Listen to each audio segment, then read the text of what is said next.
칠흑 같은 어둠입니다. 아니, 지금은 대낮입니다. 창호지 문 너머로 희미하게 스며드는 햇살이 느껴지지만 임금의 눈에는 그저 부연 안개 속에 갇힌 회색빛 소용돌이만 보일 뿐입니다. 텁텁하고 쓴 탕약 냄새가 진동하는 강령전 침실. 그 무거운 정막을 깨고 가래 끓어온 거친 숨소리가 쇠를 긁는 듯 규칙적으로 그리고 고통스럽게 울려 퍼집니다. 쿨럭. 마른 듯침이 터져 나옵니다. 단순히 목을 긁고 나오는 기침이 아닙니다. 폐부 깊숙한 곳, 썩어 문드러진 육신의 밑바닥에서부터 억지로 끌어올린 고통의 덩어리입니다. 옥체는 앙상하게 말라 뼈마디가 도드라졌고 한때 천하의 모든 지식을 탐하던 총명한 눈동자는 이제 초점을 잃고 허공을 배회합니다. 조선의 제4대왕 세종 2도. 문자를 창제하여 백성의 눈을 뜨게 했으나 정작 자신의 눈은 빛을 잃어가고 있는 아이러니한 운명의 사내. 그가 떨리는 손을 허공으로 뻗습니다. 무언가를 필사적으로 찾고 있습니다. 전하, 탕약을 드실 시간이 옵니다. 옥체를 보존하셔야. 치워라. 내관의 물기 어린 목소리를 단칼에 자르는 임금의 목소리. 쇳소리가 섞여 갈라졌지만 그 안에 담긴 위엄은 여전히 서리빨 같습니다. 그것을 가져오라 했다. 김종서가 보낸 장계 말이니라. 하오나 전하, 이미 3번이나 읽어 올렸사옵니다. 이제 그만 쉬셔야. 내 놈의 목소리가 달아 없어질 때까지 읽어라. 내 귀는 아직 멀쩡하다 하지 않느냐. 퍼럭 소리를 지르던 세종이 다시 격렬한 기침을 토해냅니다. 붉은 용포자락이 격렬하듯 떨립니다. 내관이 황급히 무릎을 꿇으며 두루마리를 펼치는 소리가 파스락하고 건조한 공기를 가릅니다. 종이 넘어가는 소리, 그 작은 마찰음이 앞못 보는 임금에게는 유일하게 살아있는 세상의 소리입니다. 함길도 도절제사 김종서, 주상 전하께 피를 토하는 심정으로 아뢰옵니다. 내관의 낭독이 시작되자 고통으로 일그러졌던 세종의 미간이 서서히 펴집니다. 침상에 힘없이 늘어져 있던 임금의 손가락이 이불보 위를 천천히 움직이기 시작합니다. 마치 보이지 않는 지도를 그리는 듯합니다. 손끝이 닿는 곳은 비단이 부리지만 임금의 머릿속에서는 지금 헝준한 함경도의 산맥과 얼어붙은 두만강 줄기가 선명하게 펼쳐지고 있습니다. 북방의 야인들이 밤을 틈타 육진을 유린하려 하였으나 아군이 이를 미리 간파하고 매복하였다가 맹공을 퍼부었습니다. 내관의 목소리가 점점 고조됩니다. 세종의 입술이 달싹거립니다. 마치 그 전장에 함께 있는 것처럼 호흡이 가빠집니다. 그래 종서야, 내 놈이 해낼 줄 알았다. 그곳은 춥더냐? 세종이 허공을 향해 나직히 묻습니다. 대답 없는 허공. 하지만 임금은 듣고 있습니다. 사르르는 북풍 소리, 말발굽이 얼어붙은 대지를 박차는 소리, 그리고 병사들의 함성 소리. 덥고 흡한 침전의 공기가 순식간에 차갑게 식어내리는 착각이 듭니다. 저들이 우리 땅을 넘보지 못하게 철통같이 지키고 있습니다. 육진을 개척하여 백성들이 마음 놓고 농사를 짓게 하였습니다. 내관이 목이 메어 잠시 말을 잇지 못하자 세종의 눈썹이 꿈틀합니다. 멈추지 마라. 계속해라. 김종서가 그 호랑이 같은 놈이 또 무엇이라 하더냐. 전하, 김종서 장군이 아뢰기를 이 모든 영광은 밤낮으로 북방을 걱정하시야 참을 이루지 못하신 전하의 성은이옵니다. 성은이라. 세종의 입가에 씁쓸하면서도 자조적인 미소가 번집니다. 그는 힘겹게 상체를 일으키려 안간 힘을 씁니다. 내관들이 기겁하며 달려와 부축하려 하지만 세종은 고개를 저으며 스스로 침상 헤드에 몸을 기대니다. 등 뒤로 식은 땀이 흘러내려 옷을 적십니다. 다리에는 감각이 거의 없습니다. 소갈, 당뇨 합병증이 발가락 끝을 썩게 만들고 온몸의 기력을 갉아먹은 지 오래입니다. 성서야, 나는 이곳 구중궁궐의 비단 이불 속에서도 이리 추위를 느낀다. 헌데 너는 그 칼바람 부는 동토에서 얼마나 춥겠느냐. 세종의 손이 탁자 위를 더듬어 찻잔을 찼습니다. 손끝이 찻잔에 닿자마자 덜덜 떨리는 바람에 찬물이 찰랑거려 손등으로 쏟아집니다. 뜨거운 찬물이 살을 데우지만 그는 뜨거움을 느끼지 못합니다. 육신의 감각은 죽어가고 오직 정신만이 시퍼렇게 살아 북방을 향해 달리고 있습니다. 내 평생 2가지를 이루고 싶었다. 하나는 백성의 입을 트는 것이요, 다른 하나는 백성의 발 뻗을 곳을 만드는 것이었다. 독백은 점점 웅변처럼 변해갑니다. 보이지 않는 눈이 허공의 한 지점을 응시합니다. 그곳에 마치 김종서가 서 있는 듯합니다.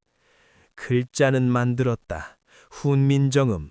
그 28자를 만드느라 내 두 눈을 바쳤지. 허나 종서야, 땅은 붓으로 그리는 것이 아니더구나. 땅은 피로 그리는 것이었어. 세종이 거친 숨을 몰아쉬며 자신의 가슴을 주먹으로 칩니다. 퍽, 퍽. 둔탁한 소리가 침전의 정적을 깨뜨립니다. 최만미. 그래, 그 고지식한 놈들이 글자를 반대할 때는 내 머리로 싸웠다. 허나 북방은 다르다. 그곳은 머리가 아닌 놈들의 목을 베고 우리의 피를 뿌려야만 얻을 수 있는 곳이다. 내가 너무 많은 피를 흘리게 한 것은 아니냐? 임금의 목소리가 미세하게 떨립니다. 죄책감과 자부심이 뒤섞인 복잡한 감정. 문치의 군주라 불리는 그가 실은 가장 호전적인 정복군주의 용방을 품고 있었음을 고백하는 순간입니다. 내관은 감히 고개를 들지 못하고 흐느낍니다. 아닙니다, 전하. 김종서 장군께서는 단 한 번도 불평하지 않으셨습니다. 오히려 전하의 명을 받들어 북방을 개척하는 것을 무인의 최고 영광으로 알고. 영광, 그래 영광이지. 세종이 고개를 뒤로 젖힙니다. 감은 눈꺼풀 사이로 눈물 한 방울이 주르륵 흘러 관자놀이를 타고 내려갑니다. 한마탕 눈물이 쏟아진 뒤 기력이 다한 듯 고개가 툭 떨어집니다. 하지만 그의 손은 여전히 김종서의 장계 위에 올려져 있습니다. 마치 그 종이를 통해 김종서의 맥박을 느끼려는 듯 손바닥을 꾹 누릅니다. 내관, 예 전하. 창문을 열어라. 전하, 바깥바람이 찹니다. 옥체에 해롭습니다. 열라 하지 않느냐. 북쪽에서 불어오는 바람을 내 직접 맞아야겠다. 내 살이 찢어지는 추위를 느껴야 그곳에 있는 병사들에게 덜 미안하지 않겠느냐. 호통에 놀란 내관이 황급히 창호지 문을 엽니다. 끼익! 경첩이 비명을 지르며 열리자 기다졌다는 듯 겨울의 찬 바람이 침전 안으로 들이닥칩니다. 촛불이 일렁이며 춤을 추고 병풍이 덜컹거립니다. 세종의 희고 긴 수염이 바람에 흩날립니다. 차가운 냉기가 얼굴을 때리자 세종은 오히려 깊게 숨을 들이마십니다. 폐부 깊숙이 들어오는 차가운 공기, 그 속에서 피냄새와 흙냄새 그리고 눈냄새가 나는 듯합니다. 그래, 이 바람이다. 두만강에서 불어오던 그 바람이야. 세종의 입가에 묘한 미소가 번집니다. 늙고 병든 왕의 영혼은 이미 육신을 빠져나가 십몇년 전 김종서에게 처음 사군 육진의 개척을 명하던 그 치열했던 날들로 거슬러 올라갑니다. 아직 눈이 멀지 않았던 시절, 아직 다리에 힘이 있어 정전을 호령하던 그 젊은 날의 자신이 보입니다. 그리고 그 앞에 눈빛이 형형한 한 사람이 무릎을 꿇고 있습니다. 바람소리가 점점 거세지며 환청처럼 함성소리로 바뀝니다.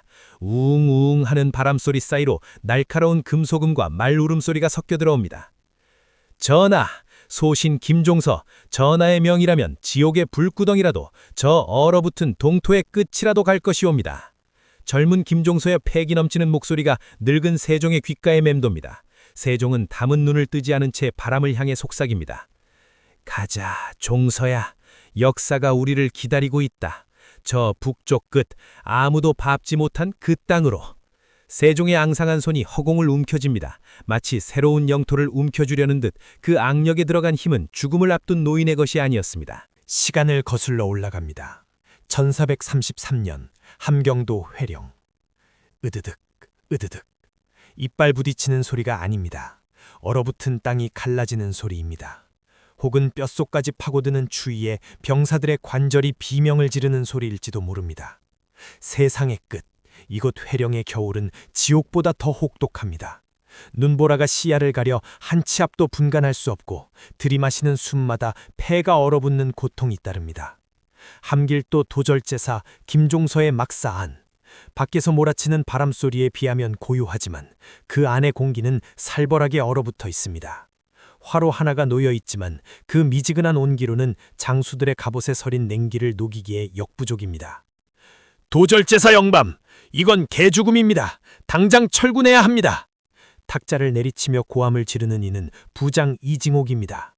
곰처럼 거대한 체구에 얼굴 가득 칼자국이 난 그는 북방에서 잔뼈가 굵은 맹장입니다. 하지만 지금 그의 눈에는 두려움이 서려 있습니다. 병사들 절반이 동상에 걸렸습니다. 발가락이 썩어 문드러져 걷지도 못하는 놈들이 태반입니다. 게다가 여진족 놈들은 귀신같이 나타나 화살만 쏘고 도망칩니다. 놈들의 그림자도 못 밟아보고 우리 애들만 죽어나가고 있단 말입니다. 이징옥의 거친 숨소리가 하얀 입김이 되어 뿜어져 나옵니다. 주변에 둘러싼 다른 장수들도 침묵하며 그의 말에 동조하는 눈치입니다. 모두의 시선이 막사 상석에 앉아있는 왜소한 체구의 사내에게 쏠립니다. 김종서, 문과 급제자 출신의 선비. 붓을 쥐던 그 고운 손에는 이제 굳은 살이 박여 투박하기 그지없습니다. 그는 아무런 대꾸 없이 탁자 위에 펼쳐진 지도를 뚫어져라 응시하고 있습니다. 지도 곳곳에 붉은 먹물로 동그라미가 쳐져 있고 그 위로 촛농이 떨어져 굳어 있습니다.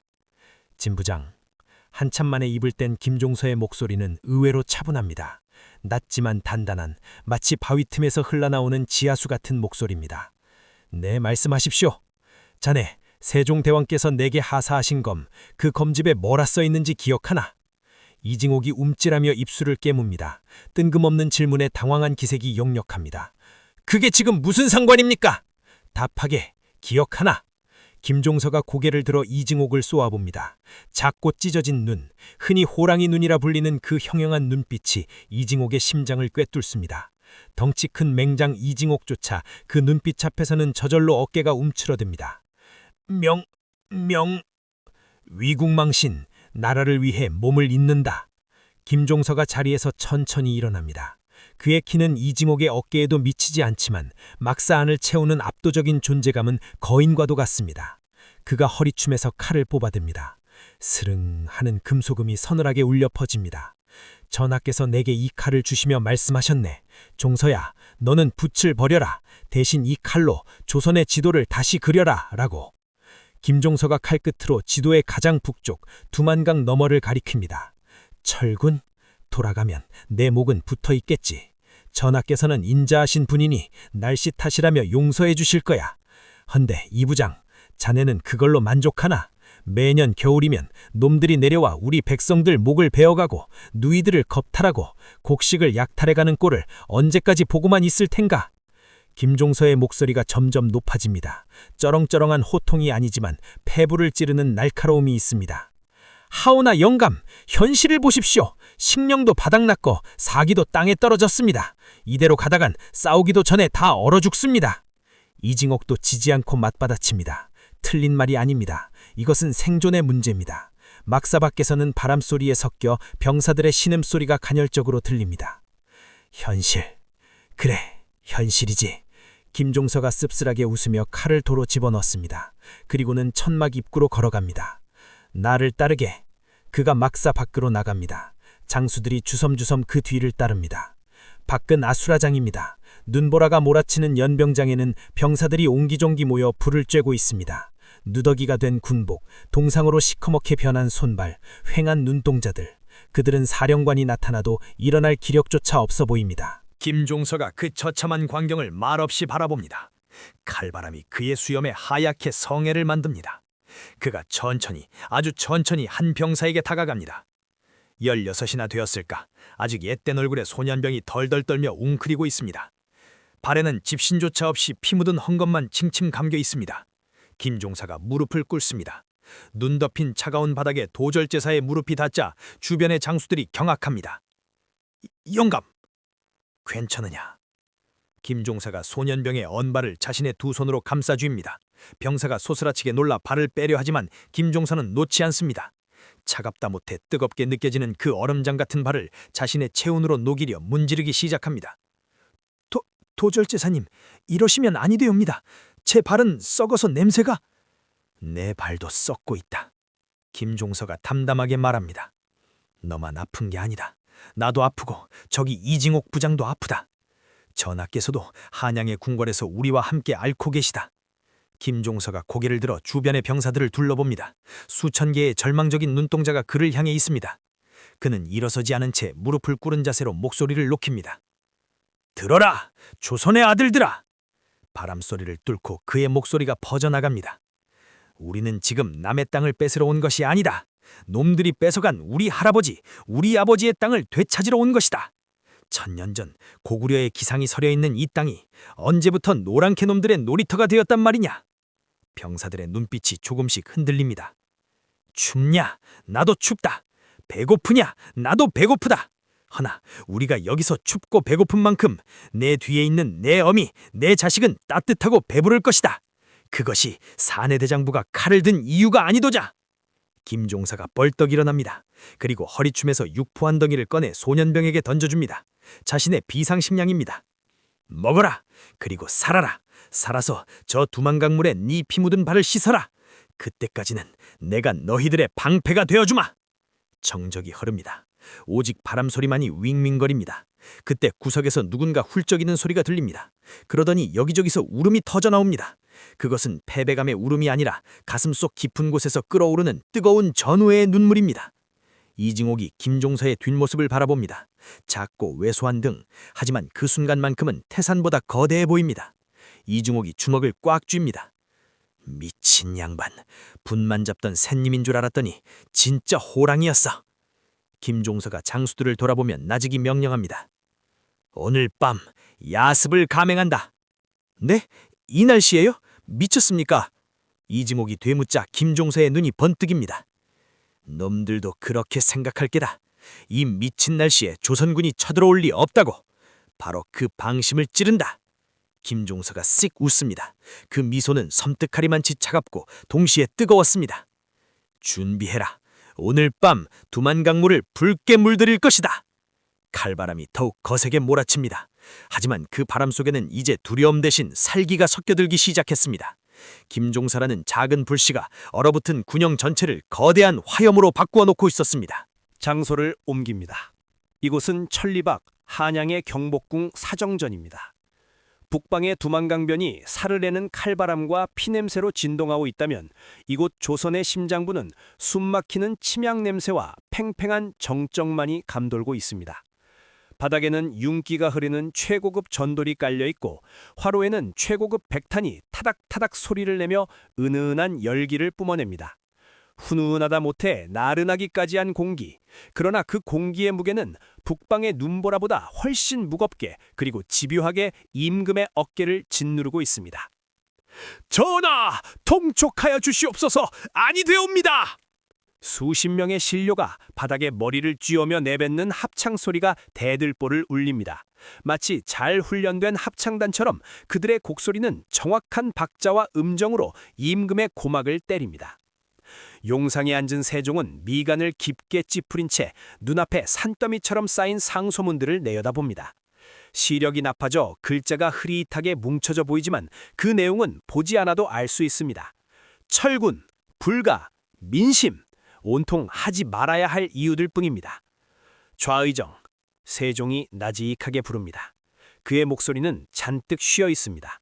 밤새 한숨도 자지 못한 탓입니다. 예, 전하.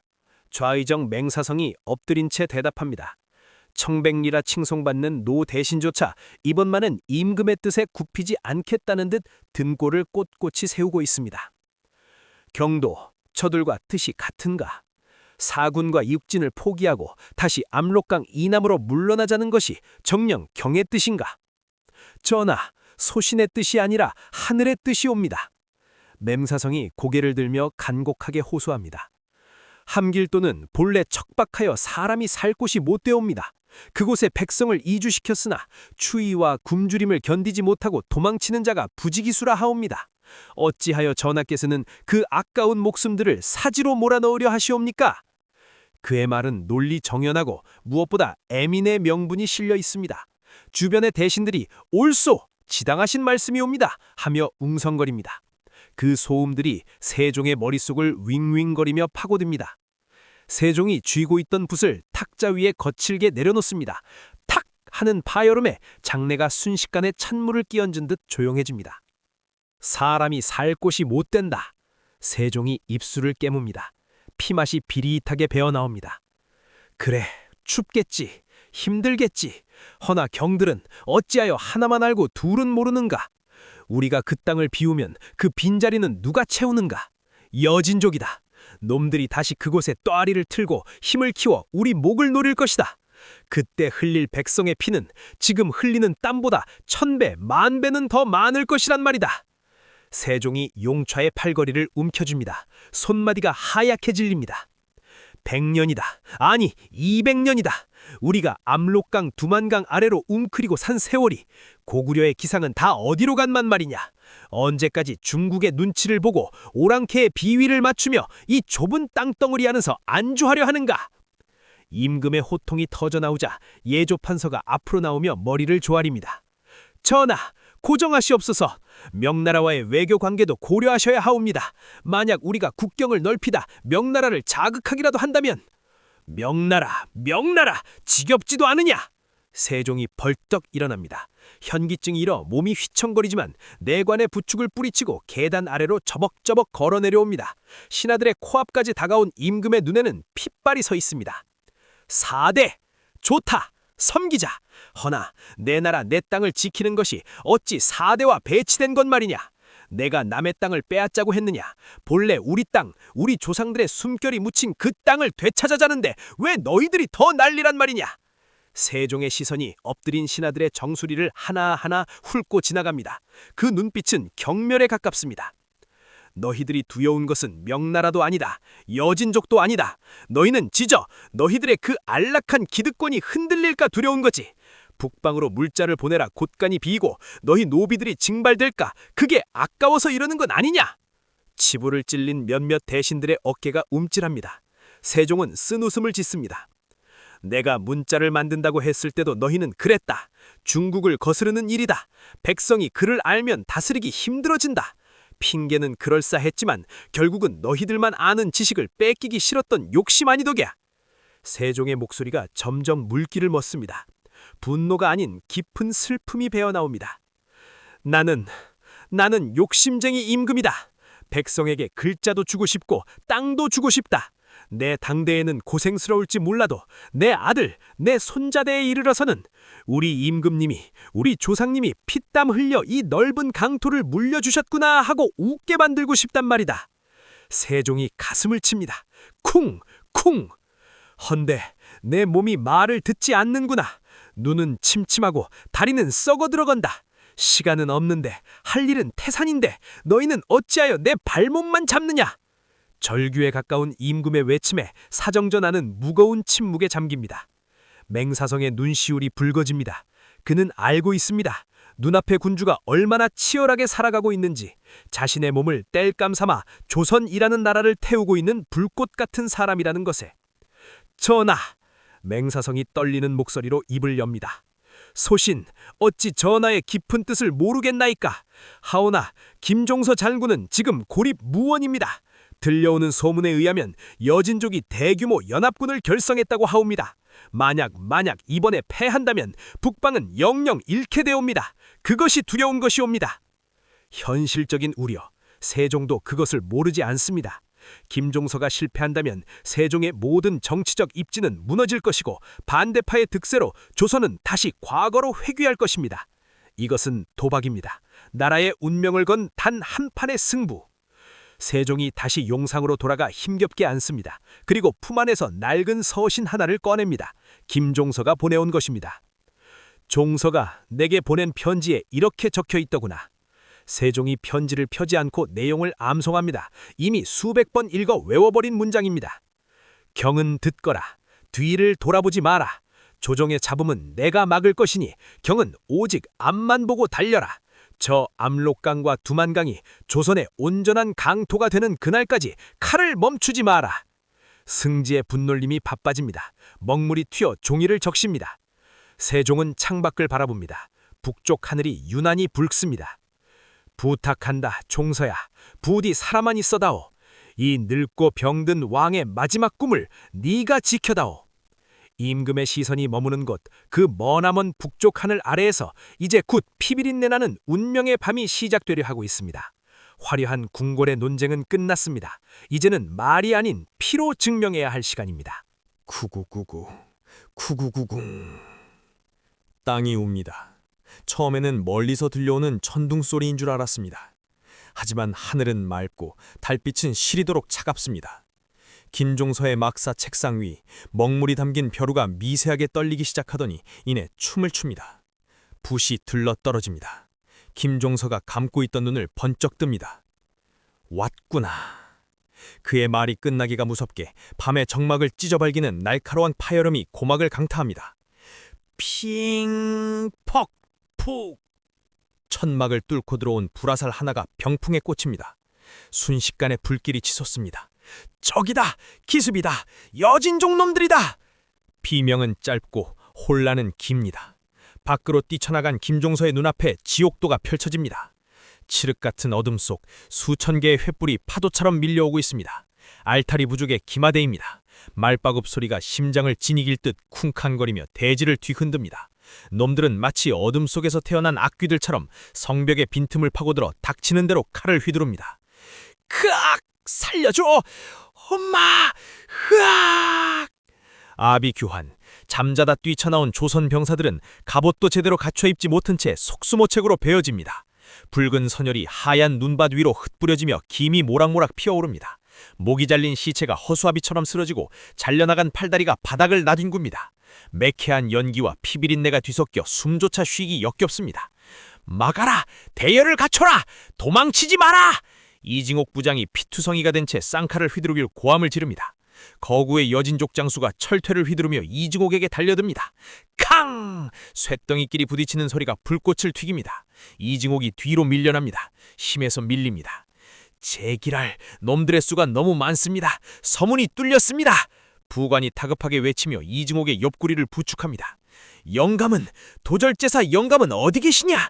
모르겠습니다. 막사가 불타는 걸 보았는데. 그때였습니다. 무너져가는 방어선 한복판, 공포에 질려 뒷걸음질 치는 병사들의 등 뒤에서 서늘한 호통 소리가 들려옵니다. 내 이놈들 어디다 등을 보이고 도망치느냐? 김종서입니다. 그는 갑옷도 입지 않은 평복 차림입니다. 한 손에는 장검을, 다른 한 손에는 피 묻은 여진족의 머리통을 들고 있습니다. 그 작은 체구에서 뿜어져 나오는 살기가 주위의 공기를 얼어붙게 만듭니다. 나를 보라. 나는 갑옷도 입지 않았다. 나는 이 맨몸으로 저놈들의 심장을 씹어먹으러 갈 것이다.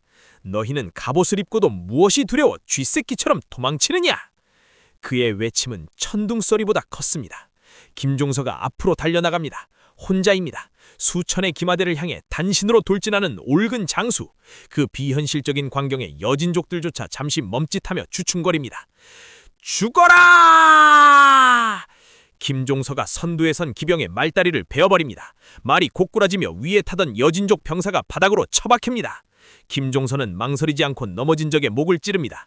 푹! 솟구치는 피가 김종서의 얼굴을 붉게 적십니다. 피범벅이 된 얼굴로 그가 다시 소리칩니다. 조선의 호랑이는 등을 보이지 않는다! 돌격하라! 저는 돌격하라! 그 모습은 사람이 아니었습니다. 피에 굶주린 야수, 아니 전쟁의 신 그 자체였습니다. 흐아! 영감을 지켜라! 죽이자! 다 죽여버려! 공포가 분노로 바뀌는 것은 한순간입니다. 도망치던 병사들이 발길을 돌립니다. 이중옥이 그 선두에 섭니다. 저 샌님도 목숨을 거는데 무인인 우리가 쪽팔려서 살겠냐? 다 쓸어버려! 조선군의 역기 시작됩니다. 방패병들이 몸을 날려 말다리를 걸고 창병들이 낙마한 적들을 찌릅니다. 수적으로는 여전히 열세지만 기세가 뒤집혔습니다. 죽기를 각오하고 달려드는 미친 개들에게는 호랑이도 물리는 법입니다. 혼전의 한복판, 김종서의 숨이 턱끝까지 차오릅니다. 팔이 저려 칼을 쥐기도 힘듭니다. 늙은 육신은 비명을 지르고 있습니다. 눈앞이 가물가물합니다. 하지만 그는 멈출 수 없습니다. 저 멀리 여진족의 우두머리가 보입니다. 곰가죽을 뒤집어 신 거대한 산에 그가 김종서를 노려보고 있습니다. 저놈이다. 저놈의 목만 베면 끝난다. 김종서가 이를 악물니다. 주변의 병사들이 그를 보호하려 애워싸지만 그는 병사들을 밀쳐내고 앞으로 나아갑니다. 비켜라! 내 몫이다! 여진족 족장이 가소롭다는 듯 철퇴를 일고 말을 박차고 달려옵니다. 거대한 말바굽이 김종서의 머리통을 짓이길 듯이 쇄도합니다. 죽어라! 조선의 늙은 쥐새끼야! 족장의 고함과 함께 철퇴가 느려 꽂히는 찰나 시간은 늘어난 엿가락처럼 느리게 흘러갑니다. 김종서는 철퇴를 피하지 않습니다. 아니 피할 힘이 없습니다. 대신 몸을 낮춰 말의 배 아래로 파고듭니다. 죽음의 도박입니다. 조금이라도 늦으면 말바굽에 채여 즉시 사망할 것입니다. 지금이다! 슬라이딩하듯 바닥을 미끄러지며 김종서가 칼을 위로 쳐올립니다. 말의 뱃가죽을 가르는 소름 끼치는 소리. 말이 비명을 지르며 딜바를 차올리고 그대로 꼬꾸라집니다. 족장이 바닥으로 뒹굽니다. 먼지구름 속에서 김종서가 비틀거리며 일어납니다. 그의 어깨에서는 피가 철철 흐르고 있습니다. 말의 체인 모양입니다. 뼈가 부러진 고통이 밀려옵니다. 하지만 그는 신음소리 한 번 내지 않고 바닥에 쓰러져 헐떡거리는 족장에게 다가갑니다. 누구냐? 너는... 공포에 질린 족장이 뒷걸음질치며 묻습니다. 김종서가 피 섞인 침을 퇴뱉으며 칼을 높이 쳐올립니다. 달빛을 받은 칼날이 번뜩입니다. 나는... 김종서의 호랑이 윤이 족장을 집어삼킬 듯 빛납니다. 세종대왕의 칼, 김종서다! 서걱. 둔탁한 소리와 함께 족장의 목이 떨어집니다. 김종서가 잘린 머리를 높이 치켜듭니다. 적장이 죽었다! 우리가 이겼다! 그의 외침이 전장에 울려 퍼지자 여진족들의 사기가 와르르 무너져 내립니다. 대장이 죽었다! 공포에 질린 여진족들이 말머리를 돌려 도망치기 시작합니다. 승리입니다. 기적 같은 승리입니다. 병사들의 환호성이 터져 나옵니다. 김종서 만세! 세종대왕 만세! 그 함성 소리가 밤하늘을 찌릅니다. 하지만 정작 승리의 주역인 김종서는 서 있기도 힘들어 칼을 지팡이 삼아 겨우 버티고 있습니다. 그는 북쪽 하늘, 아니 남쪽 하늘을 바라봅니다. 한양이 있는 곳, 세종이 있는 곳. 전하, 들리시옵니까? 이 함성 소리가. 우리가 지켜냈습니다. 김종서의 시야가 흐려집니다. 긴장이 풀리자 온몸의 통증이 한꺼번에 몰려옵니다. 그는 비틀거리다 결국 무릎을 꿇습니다. 하지만 쓰러지지는 않습니다. 칼을 땅에 박고 두 눈을 부릅뜬 채 그는 석상처럼 굳건히 그 자리를 지킵니다. 마치 이 땅의 주인은 바로 자신이라는 것을, 그리고 조선이라는 것을 천하에 선포하듯이. 차가운 새벽바람이 그의 피 묻은 백발을 어루만지고 지나갑니다. 저 멀리 동쪽 하늘에서 붉은 태양이 떠오르고 있었습니다. 그것은 조선의 새로운 영토를 비추는 찬란하고도 슬픈 여명의 빛이었습니다. 1450년 2월. 겨울의 끝자락이지만 경복궁의 공기는 한겨울보다 더 시리고 무겁습니다. 궁궐의 모든 문은 굳게 닫혀 있고 내관들은 발소리를 죽이며 유령처럼 움직입니다. 강령전 앞들에는 수백 명의 신료가 엎드려 있습니다. 그들의 어깨 위로 하얀 눈이 소복이 쌓여가지만 누구 하나 털어낼 생각조차 하지 못합니다. 침묵, 숨막히는 침묵만이 궁궐을 지배하고 있습니다. 침전환을 울리는 기침소리. 하지만 이것은 세종의 것이 아닙니다. 세자, 향, 훗날 문종의 기침입니다. 병든 아비의 곁을 지키는 아들 또한 병마와 싸우고 있습니다. 창백하다 못해 투명해 보이는 세자의 얼굴에는 죽음의 그림자가 어른거립니다. 그가 탕약 그릇을 들고 떨리는 손으로 아비의 입가에 가져갑니다. 아바마마, 한 모금만, 제발 한 모금만 드시옵소서. 세종은 대답이 없습니다. 눈은 감겨있고 입은 반쯤 벌어진 채 가쁜 숨만 몰아쉬고 있습니다. 퉁퉁 부어오른 얼굴, 욕창으로 짓무른 등.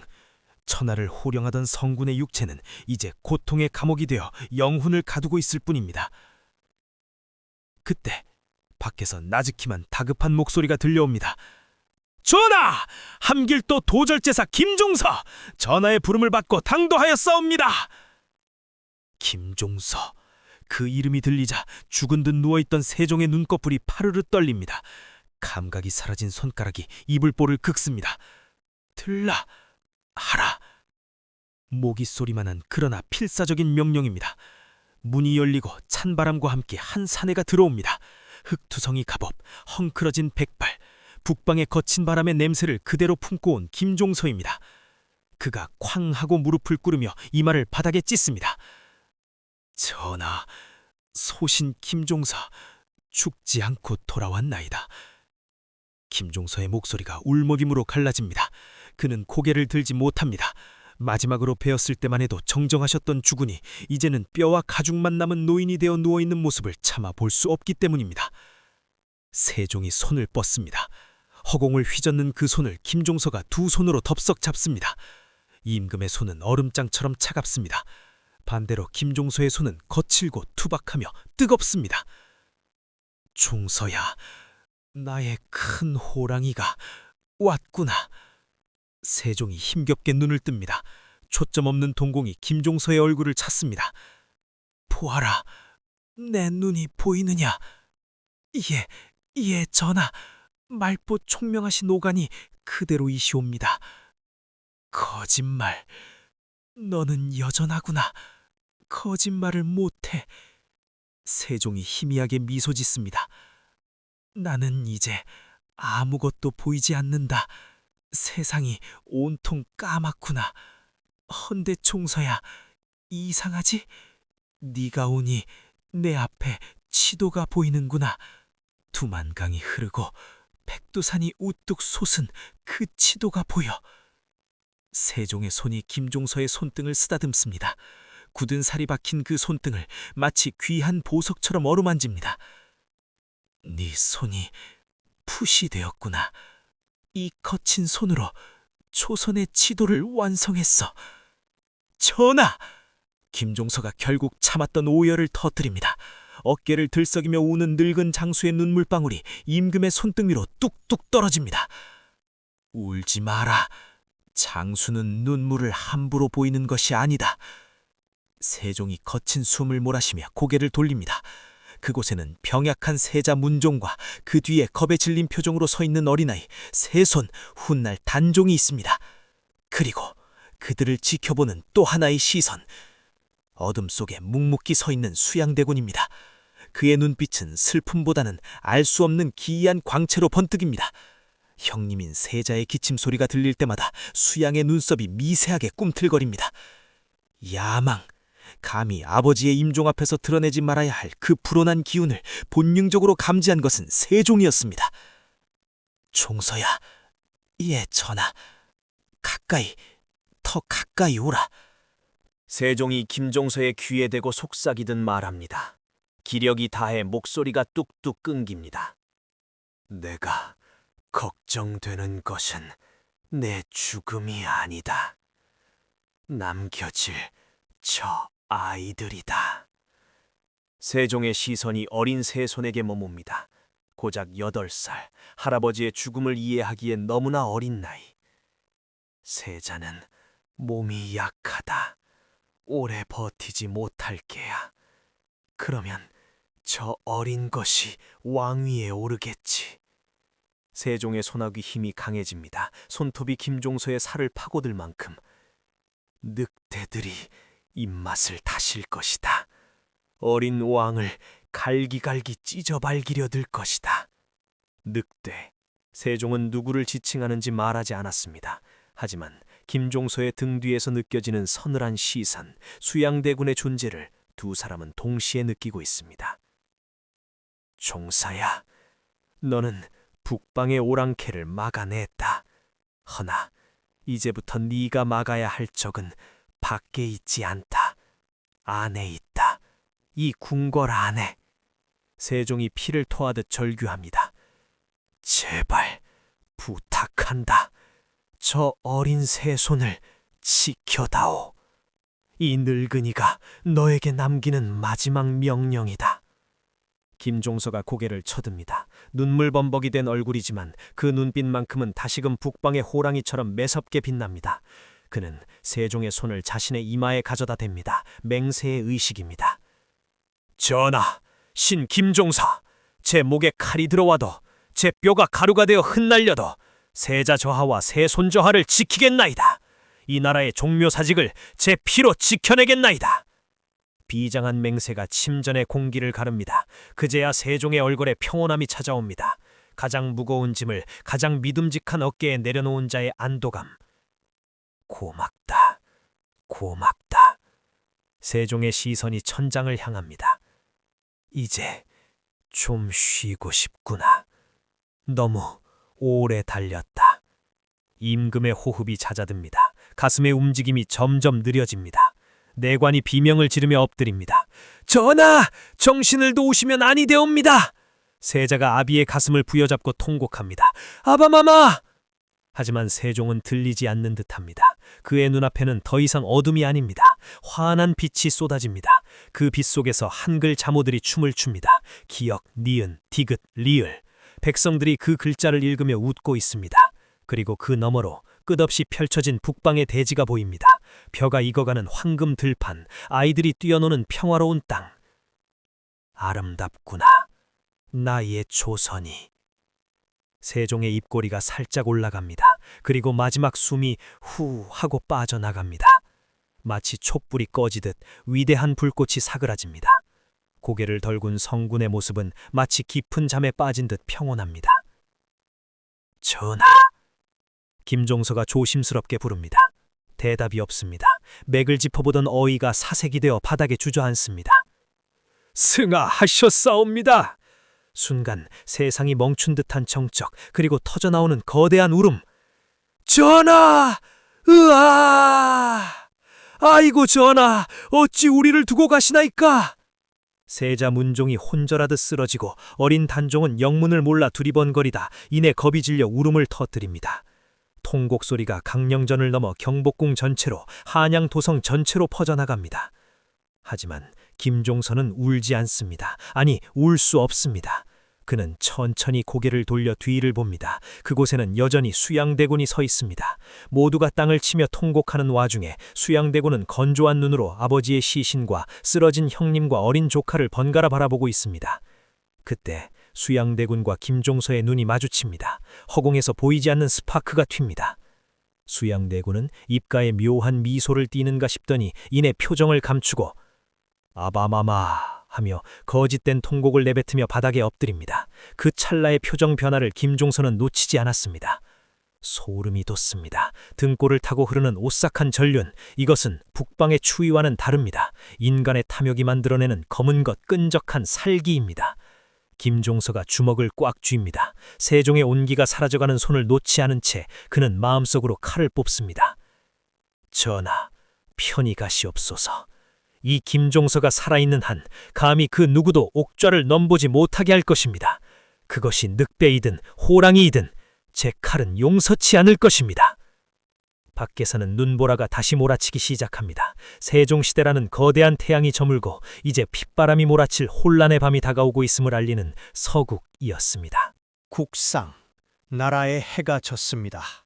한양 도성 전체가 하얀색 무명천으로 뒤덮였습니다. 거리마다 집집마다 곡소리가 끊이지 않습니다. 아이고, 아이고. 그 처연한 울음소리는 바람을 타고 흘러 경복궁의 빈전을 휘감습니다. 향냄새가 진동합니다. 얼마나 많은 향을 피웠는지 빈전 안은 뿌연 연기로 가득 차 한치 앞을 분간하기 어렵습니다. 그 연기 속에서 소복을 입은 수백 명의 신하가 유령처럼 엎드려 있습니다. 그 맨 앞줄, 상주의 자리에 앉은 이는 조선의 제5대왕 문종입니다.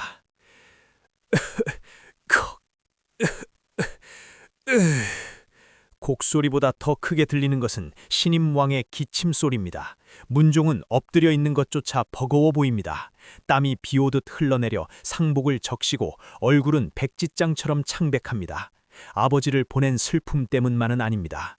그의 폐부 깊숙한 곳에는 이미 죽음의 그림자가 또아리를 틀고 앉아 생명을 갉아먹고 있습니다. 전하, 옥체를 포전하셔야 하옵니다. 잠시라도 쉬시옵소서. 내관이 울먹이며 부축하려 하지만 문종은 고개를 젓습니다. 아니다. 아바마마께서는 백성을 위해 눈까지 바치셨거늘 내 어찌 이 정도 고통을 참지 못하겠느냐. 문종이 피 섞인 가래를 삼키며 비틀거리며 일어납니다. 그리고 곁에 서 있는 어린 소년을 내려다봅니다. 세자, 훗날의 단종입니다. 이제 고작 8살, 펑퍼짐한 상복이 아이의 작은 몸을 더욱 왜소해 보이게 만듭니다. 아이는 겁에 질려 있습니다.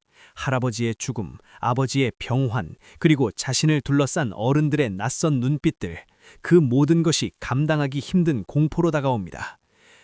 세자야, 예, 아바마마, 내 입위에 손을 잡거라. 문종이 앙상한 손을 내밉니다. 세자가 고사리 같은 손으로 아비의 손가락을 움켜잡습니다. 문종의 손이 부들부들 떨립니다. 무서워하지 마라. 할바마마께서 하늘에서 우리를 지켜보고 계신다. 문종의 말은 아들을 위한 위로이자 자기 자신에게 거는 최면입니다. 하지만 그 떨림은 멈추지 않습니다. 그는 알고 있습니다. 자신이 아들을 지켜줄 시간이 얼마 남지 않았음을. 그때 빈전의 어둠 속에서 누군가 뚜벅뚜벅 걸어 나옵니다. 발소리조차 내지 않고 움직이는 그림자, 김종서입니다. 그는 문종과 세자 뒤에 마치 거대한 산처럼 버티고 섭니다. 전하, 문종이 힘없이 부릅니다. 김종서가 깊이 허리를 숙입니다. 예, 전하. 자네가 보기엔 어떠한가? 내가 얼마나 버틸 수 있을 것 같은가? 섬뜩한 질문, 주변의 내관들이 숨을 들이킵니다. 하지만 김종서는 동요하지 않습니다. 그는 젖은 눈으로 문종을 응시합니다. 전하, 불충한 말씀이오나 하늘의 명은 사람의 힘으로 어찌할 수 없는 것이옵니다. 하오나 전하께서 버티시는 그 하루하루가 저 어린 세자 저하께는 천년의 성벽이 될 것이옵니다. 부디 강건하셔야 하옵니다. 성벽이라. 그래, 나는 무너져가는 성벽이지. 문종이 자주 섞인 웃음을 흘립니다. 그리고 시선을 돌려 빈전의 구석을 바라봅니다. 그곳에는 왕실의 종친들이 모여 있습니다. 안평대군, 임령대군, 그리고 수양대군. 수양대군은 울고 있습니다. 아바마바 하며 땅을 치고 통곡합니다. 그의 울음소리는 그 누구보다 크고 비통합니다. 하지만 김종서의 눈에는 보입니다. 그 과장된 몸짓 속에 숨겨진 날카로운 발톱이 옷소매로 얼굴을 가리고 있지만 그 너머의 눈빛은 차갑게 빛나며 빈틈을 찾고 있습니다. 저자는 슬퍼하는 것이 아니다. 기다리고 있는 것이다. 김종서의 등골이 오싹해집니다. 세종이라는 거대한 억제기가 사라지자마자 잠재되어 있던 야망들이 꿈틀거리기 시작한 것입니다. 수양대군은 마치 늙고 병든 사자가 쓰러지기만을 기다리는 젊은 맹소와 같습니다. 잠시 후 곡을 멈춘 수양대군이 문종에게 다가옵니다. 전하, 상심이 얼마나 크시옵니다. 소신 수양, 형님의 용안을 배우니 가슴이 미어지는 듯하옵니다. 말은 공손하지만 기세는 등등합니다. 수양대군의 덩치는 문종보다 훨씬 크고 목소리에는 힘이 넘칩니다. 병약한 형과 건강한 동생, 그 잔인한 대비가 빈전 안의 공기를 묘하게 뒤틀어 놓습니다. 고맙다 수양, 내가 있어 든든하구나. 문종이 힘겹게 대답하자 수양대군이 고개를 들며 어린 세자를 바라봅니다. 세자 저하께서도 얼마나 놀라셨겠습니까? 이 숙부가 저하를 잘 보필할 것이니 걱정 마시옵소서. 수양대군이 손을 뻗어 세자의 머리를 쓰다듬으려 합니다. 그 손은 크고 투박합니다. 어린 세자가 본능적으로 움찔하며 뒷걸음질합니다. 아이의 눈에 숙부의 손은 위로의 손이 아니라 먹이를 노리는 맹수의 앞발처럼 보였을 것이라고요. 탁! 순간 누군가 수양대군의 손목을 낚아챕니다. 김종서입니다. 사방이 얼어붙은 듯 정적이 흐릅니다. 감히 왕족의 몸에, 그것도 대군의 몸에 신하가 손을 대다니. 이게 무슨 짓인가 좌이정! 수양대군이 눈을 부릅뜨며 쏘아봅니다. 하지만 김종서는 그 손을 놓지 않습니다. 칠순의 노장군이 뿜어내는 악력은 젊은 수양대군조차 놀랄 만큼 강합니다. 대군, 예법을 지키시지요. 세자 저하는 장차 이 나라의 국본이 되실 분입니다. 함부로 옥체에 손을 대는 것은 불경이옵니다. 김종서의 목소리는 낮게 깔려있지만 그 안에는 쇠몽둥이 같은 단호함이 들어있습니다. 수양대군의 눈썹이 꿈틀거립니다. 불경이라. 내 조카를 아끼는 마음이 불경이란 말인가? 마음은 마음으로 족합니다. 손은 거두십시오. 팽팽한 기싸움, 두 남자의 시선이 허공에서 부딪혀 불꽃을 튀깁니다. 이것은 단순한 예법의 문제가 아닙니다. 권력의 주도권을 둘러싼 첫 번째 충돌, 왕을 지키려는 자와 왕을 넘보는 자의 선전포고. 수양대군이 거칠게 손을 뿌리칩니다. 알겠소. 대단한 충신 나셨구려. 내 좌의정의 그 충심 똑똑히 기억하리다. 수양대군이 비릿한 미소를 남기고 뒤로 물러납니다. 하지만 그가 돌아설 때 내뱉은 한숨 섞인 콧노래는 장송곡이 아니라 마치 사냥을 앞둔 휘파람처럼 들렸습니다. 밤이 깊어져 갑니다. 문종은 탈진하여 침전으로 옮겨지고 빈전에는 김종서 홀로 남습니다. 그는 향을 하나 더 피웁니다. 타오르는 향불 끝을 바라보며 그는 세종의 유언을 되새깁니다. 종서야, 늑대들이 입맛을 다실 것이다. 김종서가 허리춤에 찬 검을 만작절입니다.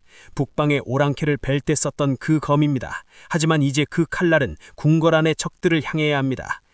전하, 보이시옵소서. 김종서가 허공을 향해 독백합니다. 먹구름이 몰려오고 있습니다. 북방의 눈보라보다 더 차갑고 더 잔인한 피바람이 불어올 것입니다.